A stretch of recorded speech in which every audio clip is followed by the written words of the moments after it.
Why shouldn't the court have discretion to deny this motion? Didn't Mr. Henderson voluntarily give these guns to the government? I guess I'm confused as what counts then as constructive possession, because it seems like we're talking about actual possession. So Scalia? Sotomayor?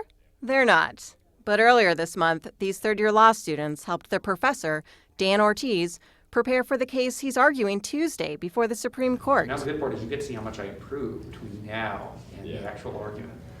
Ortiz started the UVA Law School Clinic in 2006. It gives students a chance to bring cases before the Supreme Court. Here they are at the cutting edge of the law. By almost definition, any case that's before the Supreme Court has something on both sides to be said for it. And they're going up against some of the best lawyers in the country. And we beat them as often as not. Even getting their cases to the court is impressive. Each year, Americans ask the Supreme Court to hear about 7,000 cases. It'll take about 70.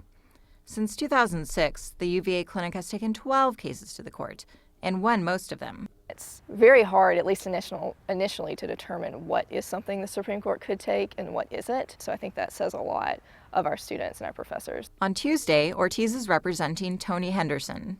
Mr. Henderson was a law enforcement officer who was busted for dealing very small amounts of marijuana on the side. The government is keeping Henderson's personal gun collection because felons aren't allowed to have guns, but it won't even let him sell them. He pleaded guilty. He served his time in prison, and now the government wants to stick him with this extra economic burden by not allowing him to take advantage or recapture the economic value of his gun collection.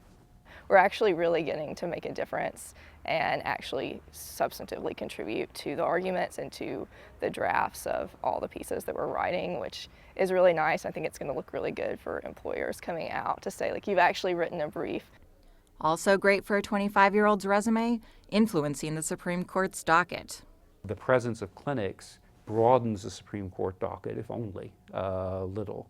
There would be, without clinics, I think, an even larger emphasis on business cases than there is now.